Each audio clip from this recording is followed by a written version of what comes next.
Kami boleh merasakan penyertaan Tuhan sampai pada hari ini. Kalau kami boleh ada sebagaimana kami ada bukan karena kuat gagah, tetapi semuanya karena kasih karunia dan anugerah-Mu. Bersyukur Tuhan Yesus Kristus. Kami masih bisa menikmati hadirat-Mu, bersuka cita. Kami masih bisa menikmati segala kebaikan-Mu dalam kehidupan kami. Tiba saatnya kami akan mendengarkan firman-Mu ya Tuhan. Urapi hamba-Mu yang tidak ada apa-apanya ini, urapi kami semua. Kiranya Allah Roh Kudus memberikan kami penyingkapan, menguatkan kami, mengingatkan kami lewat kebenaran firman-Mu. Pribadi lepas pribadi, sehingga kami boleh pulang dengan membawa satu pengharapan yang baru, boleh pulang membawa satu kekuatan yang baru daripada Tuhan. Terima kasih Tuhan Yesus Kristus.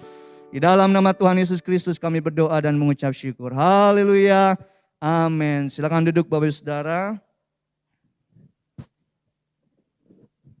Shalom. Salam damai sejahtera bagi kita semua.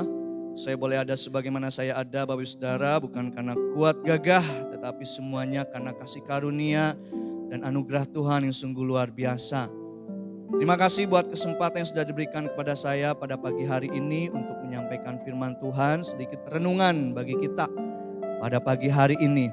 Nah Bapak Ibu Saudara yang dikasihi Tuhan Yesus Kristus, bulan ini gereja kita memiliki sebuah tema berjaga-jagalah. Karena itu mari saya akan mengajak kita sama-sama mengerti dan melihat dengan saya memberikan judul pada pagi hari ini firman Tuhan, umat Tuhan yang berjaga-jaga. Mari saya mengajak kita melihat di dalam Injil Markus pasal yang ke-13 ayat yang ke-33 sampai ayat yang ke-37.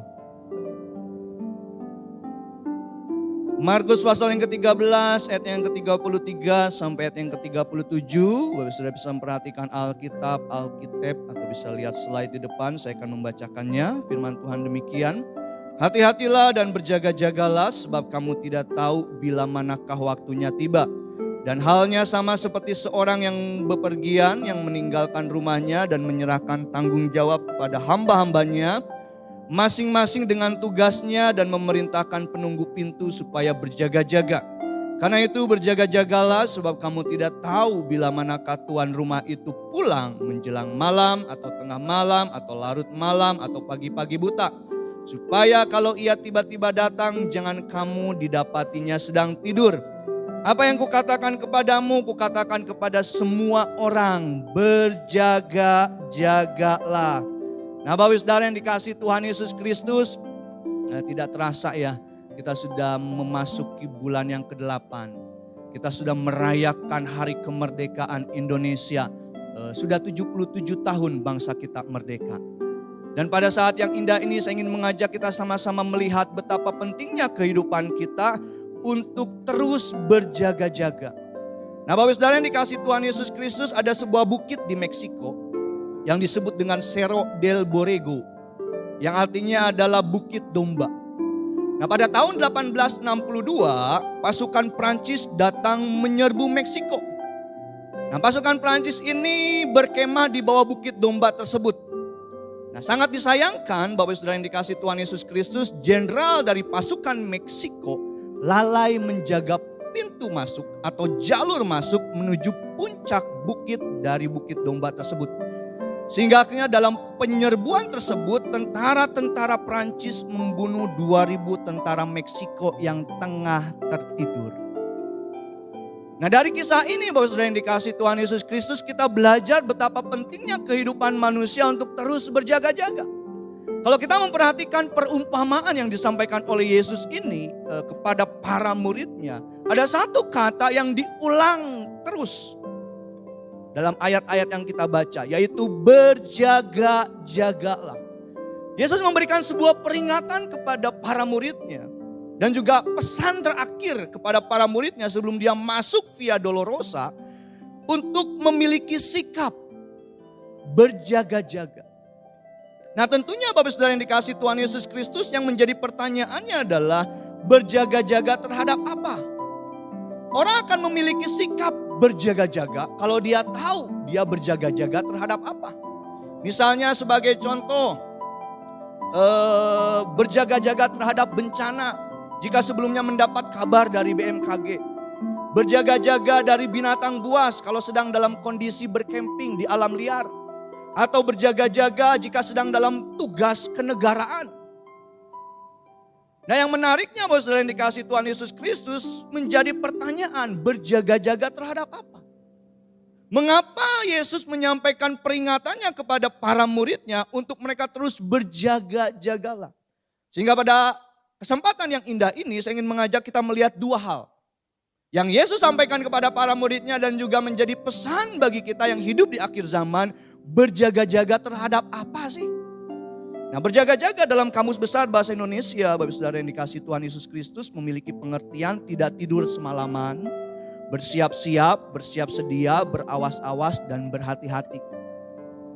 Nah, hal yang pertama yang harus kita mengerti dan yang Yesus sampaikan kepada para muridnya, berjaga-jaga terhadap waktu. Dalam ayat yang ke-33, Markus 13 ayat yang ke-33 dikatakan seperti ini.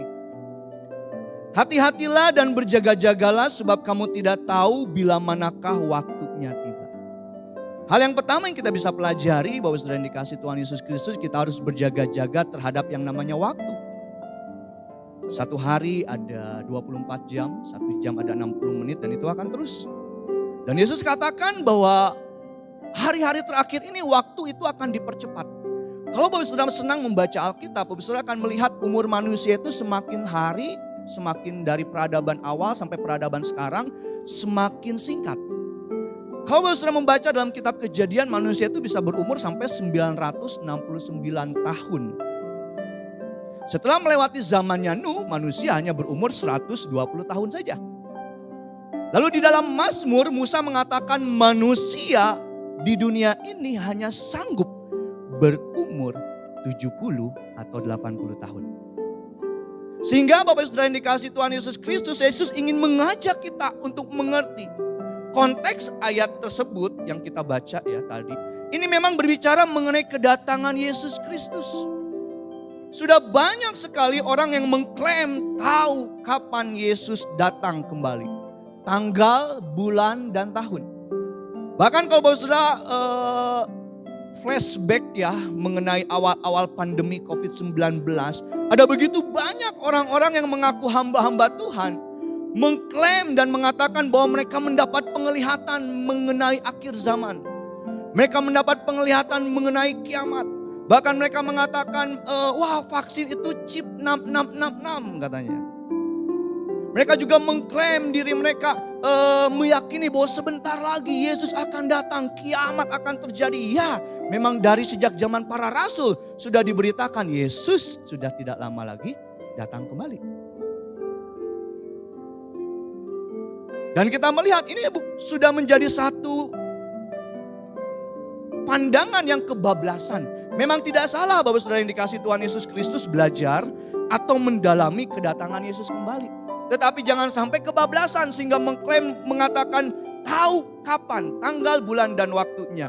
Dalam Markus 13 ayat yang ke-32 sebelum ayat ini Yesus katakan seperti ini ayat 32. Tetapi tentang hari itu dan saat itu tidak seorang pun yang tahu. Malaikat-malaikat sorga tidak dan anak pun tidak, hanya Bapa saja.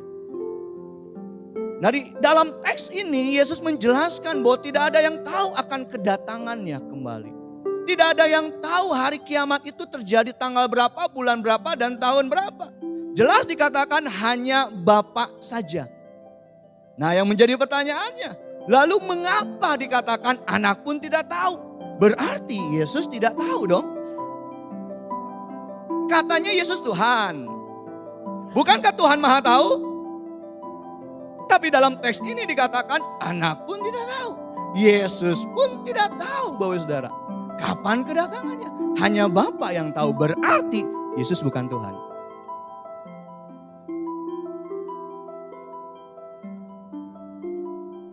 Ayat ini sering dipakai oleh oknum ya. Saya katakan oknum. Untuk menyerang kekristenan. Katanya Yesus Tuhan. Kok dikatakan Yesus tidak Maha Tahu tuh. Anak pun tidak. Hanya Bapa yang tahu. Nah oke kita akan menjawab apakah Yesus tidak Maha Tahu? Yesus itu Maha Tahu Bapak Saudara. Kalau Bapak Saudara pernah membaca atau mendengar kisah mengenai pertemuan Yesus dengan perempuan Samaria di sumur Yakub. Yesus bertanya, kepada perempuan Samaria tersebut, panggillah suamimu. Dan perempuan Samaria itu berkata, aku tidak punya suami. Dan Yesus katakan, ya betul, kamu memang tidak punya suami dan orang yang saat ini bersama dengan kamu bukan suami. Dan Yesus tahu berapa kali perempuan Samaria itu menjalin hubungan. Di situ kita melihat bagaimana Yesus maha tahu. Apakah saat itu Yesus menghack WhatsApp-nya perempuan Samaria? Kayaknya enggak deh. Atau saat itu mungkin Yesus punya intel ya di Samaria. Kayaknya random banget loh ketemu orang tiba-tiba berkata, aku tahu loh masa lalumu seperti apa. Aku tahu kamu berapa kali menjalin hubungan, bersuami dan lain sebagainya. Dan orang yang bersama-sama dengan engkau itu hari ini saat ini bukan suamimu. Random banget. Dan di sini kita melihat Yesus maha tahu. Lalu dalam Matius 17 ayat 24 sampai 27. Matius 17 ayat 24 sampai 27. Ada sebuah cerita dan kisah. Ketika Yesus dan murid-muridnya tiba di Kapernaum, datanglah pemungut bea bait Allah kepada Petrus dan berkata, apakah gurumu tidak membayar bea 2 dirham itu? Jawabnya, memang membayar. Dan ketika Petrus masuk rumah, Yesus mendahuluinya dengan pertanyaan, apakah pendapatmu Simon? Dari siapakah raja-raja dunia ini memungut bea dan pajak? Dari rakyatnya atau dari orang asing? Jawab Petrus, dari orang asing. Maka kata Yesus kepadanya, jadi bebaslah rakyatnya. Tetapi supaya jangan kita menjadi batu sandungan bagi mereka, pergilah memancing ke danau dan ikan pertama yang kau pancing tangkaplah dan bukalah mulutnya. Maka engkau akan menemukan mata uang 4 dirham di dalamnya. Ambillah itu dan bayarkanlah kepada mereka, bagiku dan bagimu juga. Bahkan sampai urusan ikan di laut pun dia tahu. Wah, pesulap merah gak bisa kayak gini Bapak Saudara. Apalagi Gus Samsudin. Nah, ini random banget. Suruh mancing, ikan pertama yang kau dapat, buka mulutnya ada 4 dirham di mulutnya. Kita melihat bagaimana untuk urusan yang simple dan sepele seperti ini aja Yesus maha tahu. Sehingga kalau dikatakan Yesus tidak maha tahu, saya tidak percaya Yesus tidak maha tahu. Dan dalam teks ini pun kita belajar bagaimana Allah, bagaimana pemeliharaan Tuhan, kemahatauan Allah bagi umatnya nyata. Untuk alasan yang sepele pun dia sanggup memelihara umatnya loh. Untuk urusan bayar bea cukai doang. Dia sanggup memelihara kita akan segala kebutuhan kita. Nah, kembali kepada pertanyaan, jika Yesus memang Tuhan, mengapa Yesus katakan anak pun tidak tahu, hanya Bapa yang tahu? Ada 2 jawabannya Bapak Saudara. Jawaban panjang dan jawaban pendek. Jawaban pendeknya kalau Bapak Saudara ditanya seperti itu oleh para oknum di luar sana adalah para penafsir meyakini bahwa saat itu Yesus membatasi pengetahuannya karena kemanusiaan Yesus. Yesus 100% Tuhan, Yesus 100% manusia. Dan pada teks di Markus tadi, Yesus membatasi pengetahuannya. Yesus menunjukkan dirinya hanya manusia. Itu jawaban pendeknya. Kalau sudah ditanya seperti itu dan memberikan jawaban seperti itu tidak salah. Karena para penafsir pun, para teolog pun menafsirkan seperti itu. Jawaban panjangnya, japri saja ke saya Bapak Saudara. Panjang banget soalnya. Cluenya itu adalah teks dalam konteks. Nah, tetapi kembali pada intinya kedatangan Yesus kembali, waktu kedatangannya kembali atau hari kiamat adalah hak prerogatifnya Bapa. Jadi omong kosong Bapak Saudara yang dikasih Tuhan Yesus Kristus, kalau ada orang yang mengklaim dirinya tahu tanggal, bulan, dan tahun kedatangan Yesus, nggak usah percaya. Dalam Lukas 12 ayat yang ke-40. Lukas pasal yang ke-12 ayat yang ke-40 dikatakan seperti ini. Hendaklah kamu juga siap sedia karena anak manusia datang pada saat yang tidak kamu sangkakan. Nah, dari ini kita melihat hal yang pertama, umat Allah harus berjaga-jaga terhadap waktu. Kita tidak tahu kapan Yesus kembali. Kita tidak tahu kiamat itu terjadi kapan. Sehingga dalam perjalanan iman kita, Bapak Saudara yang dikasih Tuhan Yesus Kristus, dalam perjalanan spiritual kita, kita harus menjaga diri kita. Karena kita tidak tahu kapan waktu dan kedatangan Yesus kembali. Dalam Injil Lukas dikatakan jelas, karena anak manusia datang pada saat yang tidak kamu sangkakan. Kalau Yesus tidak tahu kapan dia datang kembali, dia tidak akan mungkin mengatakan tanda-tanda akhir zaman. Kalau Yesus tidak tahu kapan dia datang kembali, dia tidak akan mungkin menceritakan tanda-tandanya kedatanganku kembali itu seperti ini, dan setelah peristiwa ini aku akan datang. Kalau dia tidak tahu kapan kedatangan. Sehingga bagi saya, Bapak Saudara yang dikasihi Tuhan Yesus Kristus, Yesus tahu kapan dia datang kembali. Pada tahun 2000 ada sebuah final Piala Eropa. Nah, di final itu dipertemukanlah Prancis melawan Italia, Bapak Saudara. Ada peristiwa yang sangat mengesankan dari pertandingan final Piala Eropa tahun 2000. Saat itu Italia memimpin 1-0 terhadap Prancis. Dari menit 55 dan sampai hampir injury time, itu masih skornya itu 1-0.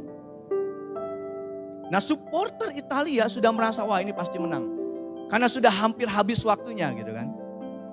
Supporter Italia sudah mulai mengibarkan bendera, mereka menabuh genderang bahwa Italia menang final Piala Eropa tahun 2000. Tiba-tiba 1 menit sebelum pertandingan selesai, Bapak Saudara, Prancis Italia dikejutkan dengan gol balasan Prancis. Akhirnya skor 1-1. Wah. Waktu habis dan diadakan yang namanya perpanjangan waktu. Dan tahukah Bapak Saudara yang dikasihi Tuhan Yesus Kristus, supporter Italia yang semulanya yakin dengan kemenangan negaranya, tiba-tiba menjadi tegang dan benar. Pada masa perpanjangan waktu, Prancis berhasil mencetak gol melalui David Trezeguet. Akhirnya skornya 2-1. Dan final Piala Eropa tahun 2000 dimenangkan oleh Prancis. Kita nggak tahu, kita nggak akan nyangka. Sama dengan kehidupan ini, Bapak Saudara yang dikasihi Tuhan Yesus Kristus, betapa pentingnya umat Tuhan berjaga-jaga terhadap waktu yang ada. Yesus katakan, mereka yang dipanggil terdahulu akan menjadi yang terkemudian. Perhatikan, itu peringatan. Sudah berapa lama kita mengiring Tuhan, jangan sampai kita menjadi yang terkemudian. Dan mereka yang terkemudian akhirnya menjadi yang terdahulu masuk dalam kerajaan sorga. Kita ketinggalan. Karena itu betapa pentingnya Bapak Saudara yang dikasihi Tuhan Yesus Kristus, kita terus berjaga-jaga terhadap waktu yang ada. Nah, kembali kepada teks di dalam Markus yang berbicara mengenai kedatangan Yesus kembali. Teks ini pun bisa berbicara tentang kiamat pribadi. Apa sih yang dimaksud dengan kiamat pribadi? Yang dimaksud dengan kiamat pribadi itu kematian. Tidak ada satu manusia pun yang tahu waktunya kapan kita mati. Dan itu adalah kiamat pribadi kita, manusia. Pribadi lepas pribadi. Kedatangan Yesus kembali ke dunia ini itu adalah kiamat seluruh dunia. Tetapi kematian itu adalah kiamat pribadi. Yesus datang menjemput kita. Siapkah kita? Manusia tidak ada yang tahu akan hari esok. Beberapa minggu ini Bapak Saudara yang dikasihi Tuhan Yesus Kristus, kita diajak untuk menyaksikan peristiwa drama terbesar mengenai kematian Brigadir J. Tahu nggak usianya berapa? Masih muda, 28 tahun. Saya saking penasarannya gitu ya mengenai peristiwa ini, saya sempat nonton di Pastori, saya ajak Mami, sini nih lihat pembunuhan. Lalu saya ngomong, Tumi, usia Brigadir J korban 28 tahun. Tuaan saya loh, Mi. Kita nggak tahu loh. Bahkan mungkin beberapa hari ini ketika Indonesia sedang merayakan kemerdekaannya dengan berbagai lomba, ada juga video viral ya. Seorang ibu yang balap karung. Tiba-tiba terjatuh, ya meninggal. Karena baru 2 bulan dia melahirkan. Dan dia langsung ikutan balap karung. Tetapi itulah manusia. Itulah suratan manusia. Kita nggak tahu loh kiamat pribadi kita masing-masing. Kita nggak tahu kapan kita mengakhiri hidup ini. Kapan kita menutup usia kita, waktu kita. Ada yang disangkanya akan meninggal karena sakit penyakit. Wah, udah usia lanjut dan sakit penyakit, banyak komplikasi dan lain sebagainya. Tetapi panjang umur. Ada yang dipikirnya panjang umur, sehat, kuat, tetapi Tuhan sudah panggil di usia yang sangat muda. Sehingga Bapak Saudara yang dikasihi Tuhan Yesus Kristus, dalam Pengkhotbah pasal yang ke-8 ayat yang ke-8 dikatakan seperti ini. Pengkhotbah 8 ayat yang ke-8, tiada seorang pun berkuasa menahan angin dan tiada seorang pun berkuasa atas hari kematian. Tidak ada istirahat dalam peperangan dan kefasikan tidak melepaskan orang yang melakukannya. Selama kita hidup, kita ini berada dalam peperangan rohani. Tidak ada istirahatnya. Karena itu kita patut berjaga-jaga terhadap waktu yang ada, terhadap waktu yang Tuhan berikan dalam kehidupan kita. Dan tidak ada satu orang pun dapat menahan dan membatalkannya, baik itu kiamat dunia ataupun kiamat pribadi.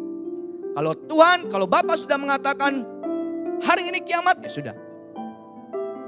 Kalau Tuhan sudah mengatakan hari ini David pulang, ya sudah, mau gimana lagi? Pulang ke Ciamis maksudnya.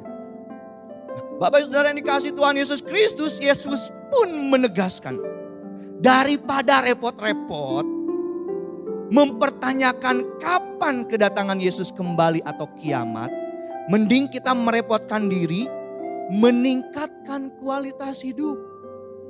Terus berjaga-jaga. Satu kata itu terus diulangi, berjaga-jaga. Daripada merepotkan kapan Yesus datang, tanggal berapa, bulan berapa, tahun berapa, udahlah. Yuk kita semakin mendekatkan diri kepada Tuhan. Yuk kita memakai waktu yang ada untuk melakukan kehendak Tuhan. Mungkin saat ini Bapak Saudara datang dengan begitu banyak persoalan, masalah ekonomi, keluarga, rumah tangga, masa depan anak dan lain sebagainya. Selama masih ada waktu, yuk kita pakai untuk tanya dan minta pertolongan daripada Tuhan. Daripada memakai waktu untuk memikirkan anak yang menyakiti kita. Daripada memakai waktu untuk memikirkan kekhawatiran, ketakutan akan hari esok, pakai waktu kita untuk mendekatkan diri kepada Tuhan. Sama seperti Yakub katakan kepada Allah, aku tidak akan membiarkan engkau pergi sebelum engkau memberkati aku.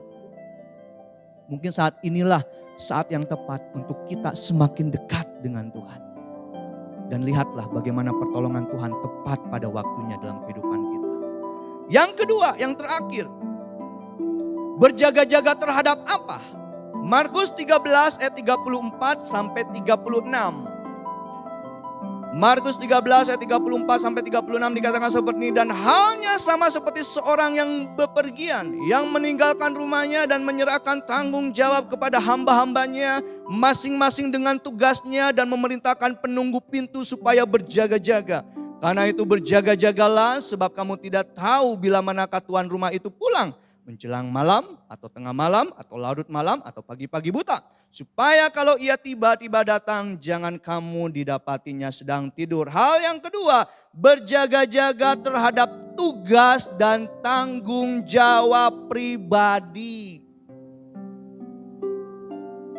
Jelas dikatakan dalam perumpamaan ini, dikatakan tuan rumah ini menyerahkan tanggung jawab kepada hamba-hambanya. Masing-masing dengan tugasnya. Supaya tidak didapatinya sedang tidur. Lalu dikatakan tuan rumah ini memerintahkan penunggu pintu supaya berjaga-jaga.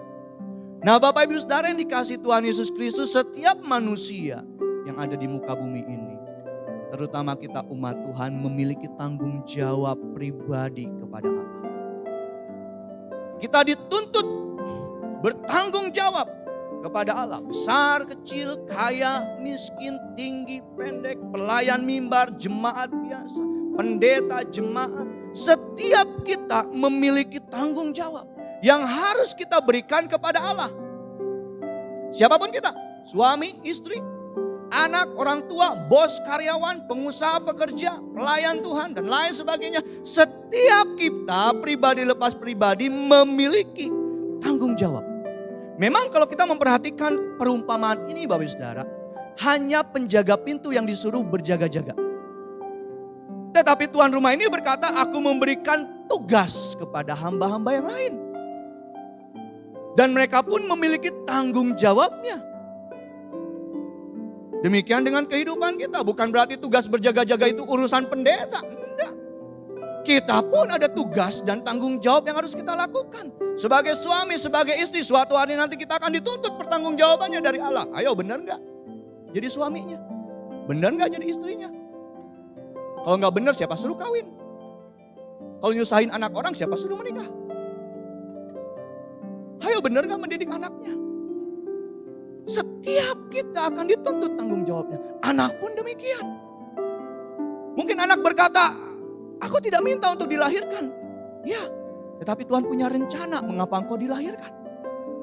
Dan itu terus dituntut. Ayo belajar tidak menghormati orang tua.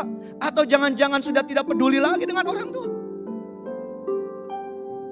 Sehingga Bapak Ibu Saudara yang dikasihi Tuhan Yesus Kristus, kita dituntut tanggung jawab. Ada tugas. Pada suatu hari ada seorang ibu yang sudah ubanan, putih semua rambutnya. Yang sedang dalam kondisi patah semangat. Dan dia mendatangi pendeta dan berkata kepada pendeta tersebut, Pak Pendeta, tolonglah anakku yang ada di penjara. Dia ini sudah 10 tahun di penjara dan dia belum pernah sekalipun membalas suratku.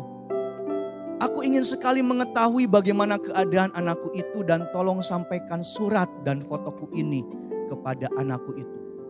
Lalu Bapak Pendeta itu menyanggupinya dan keesokan harinya dia pun pergi ke penjara tersebut. Ketika bertemu dengan pemuda tersebut, pendeta menunjukkan foto dan memberikan surat kepada pemuda itu. Pemuda itu pun berkata, iya benar ini foto ibuku. Memang dulu ibuku rambutnya hitam. Tetapi rupanya sekarang sudah menjadi putih. Lalu Bapak Pendeta itu pun bertanya, mengapa pemuda tersebut tidak membalas surat dari sang ibu yang sudah dikirim bertahun-tahun lamanya. Lalu dengan geram pemuda ini berkata kepada Pak Pendeta tersebut. Dan dia berkata seperti ini. Pak Pendeta, maukah Bapak pergi ke rumah ibu saya dan mengembalikan surat dan foto ini? Aku sama sekali tidak menyukai ibu. Tahukah Bapak bahwa pertama kali aku mengenal judi adalah dari ibu yang setiap hari berjudi dengan teman-temannya. Tahukah Bapak Pendeta, siapa yang mengenali aku dengan alkohol? Ibukulah yang mengajari aku meminum alkohol. Sehingga aku harus masuk penjara selama 10 tahun ini. 10 tahun ini. Karena itulah Bapak Pendeta akhirnya aku berada dalam kondisi yang seperti ini. Kalau sekarang dia berkata mencintaiku. Apakah ini bukan omong kosong belaka? Ada hal dan tugas yang harus kita lakukan dengan penuh tanggung jawab. Saya katakan kepada pemuda remaja, sesalah apapun orang tua mendidik kalian, anak tugasnya itu menghormati orang tua. Sesalah apapun orang tua membesarkan kalian, tugas anak-anak adalah tetap menghormati orang tua.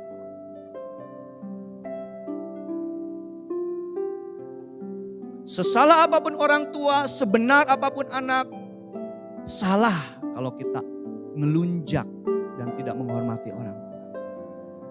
Tapi Bapak Ibu Saudara yang dikasihi Tuhan Yesus Kristus, sebagai orang tua pun saya mengajak, mari didiklah anak-anak dengan baik dan benar. Itu tugas dan tanggung jawab Bapak Ibu Saudara. Ada tugas yang harus kita lakukan. Sebagai seorang bos, sebagai seorang karyawan, ada tugas yang harus kita lakukan. Ada tanggung jawab. Dan suatu hari nanti Tuhan akan meminta pertanggungan jawab itu. Dari setiap kita, pribadi lepas pribadi. Dalam Matius 24, ayat 46 sampai 51. Matius pasal yang ke-24 ayat 46 sampai 51 dikatakan, berbahagialah hamba yang didapati tuannya melakukan tugasnya itu ketika tuannya itu datang. Aku berkata kepadamu, sesungguhnya tuannya itu akan mengangkat dia menjadi pengawas segala miliknya. Akan tetapi apabila hamba itu jahat dan berkata di dalam hatinya, Tuanku tidak datang-datang, lalu ia mulai memukul hamba-hamba lain dan makan minum bersama-sama pemabuk-pemabuk, maka Tuhan hamba itu akan datang pada hari yang tidak disangkakannya dan pada saat yang tidak diketahuinya, dan akan membunuh dia dan membuat dia senasib dengan orang-orang munafik. Di sanalah akan terdapat ratapan dan kertakan gigi. Sama. Ini pun Yesus memberikan perumpamaan untuk menjelaskan kepada para muridnya untuk tetap hidup berjaga-jaga. Nah, Bapak Saudara yang dikasihi Tuhan Yesus Kristus, ada dua kesalahpahaman yang berkaitan dengan perlunya umat Tuhan berjaga-jaga. Kesalahpahaman yang pertama, ada orang yang mengabaikan pentingnya hidupnya berjaga-jaga. Orang seperti ini, Bapak Saudara yang dikasihi Tuhan Yesus Kristus, adalah orang yang hidupnya seenaknya. Dan tidak menyadari bahwa saat Tuhan Yesus datang kembali, dia harus mempertanggungjawabkan semua yang ia lakukan. Kesalahpahaman yang pertama. Kesalahpahaman yang kedua, ada orang yang beranggapan bahwa berjaga-jaga berarti diam, pasif, tidak melakukan apa-apa. Cuma diam duduk menanti, kapan Yesus kembali, kapan Yesus kembali. Sehingga akhirnya orang-orang yang memiliki kesalahpahaman kedua, mereka akan bahkan sampai paling ekstrimnya menjual seluruh hartanya dan dia menanti kedatangan Yesus. Tahu-taunya Yesus belum datang. Dua kesalahpahaman ini membuat banyak umat Tuhan akhirnya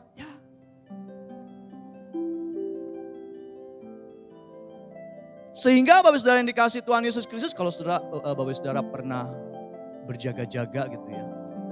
Entah itu berjaga-jaga ngikut siskamling atau ronda malam. Ketika kita mungkin sedang berjaga-jaga semalaman suntuk, kalau kita cuma diam, itu bikin ngantuk. Makanya biasanya kalau para satpam yang berjaga-jaga baik itu di komplek perumahan, di apartemen, mereka tidak akan diam ketika mereka berjaga-jaga.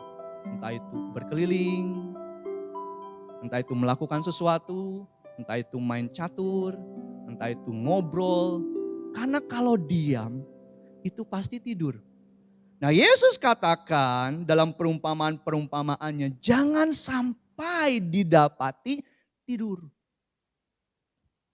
Karena itu berjaga-jaga yang Yesus sampaikan adalah berjaga-jaga yang aktif, bukan pasif cuma diam.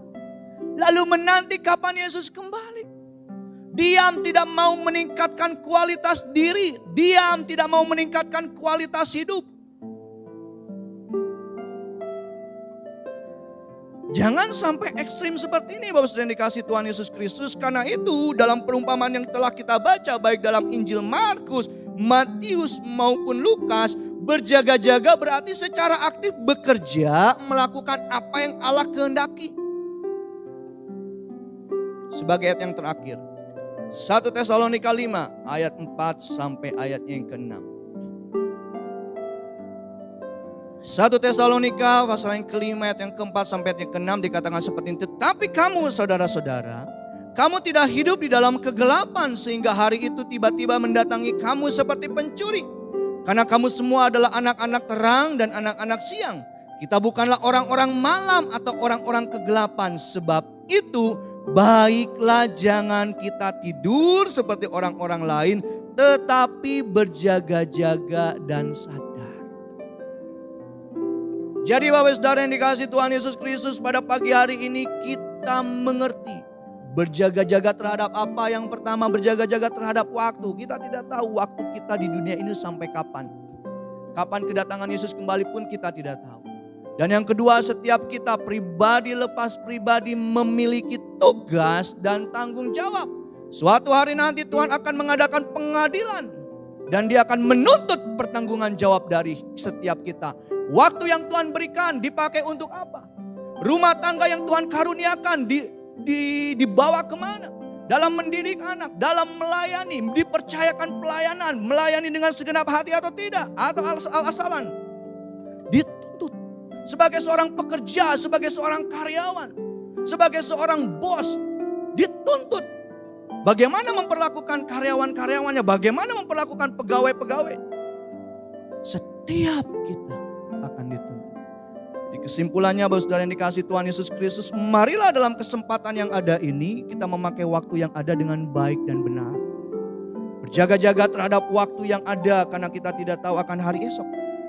Dan berjaga-jaga terhadap segala tugas dan tanggung jawab yang Tuhan berikan kepada kita saat ini.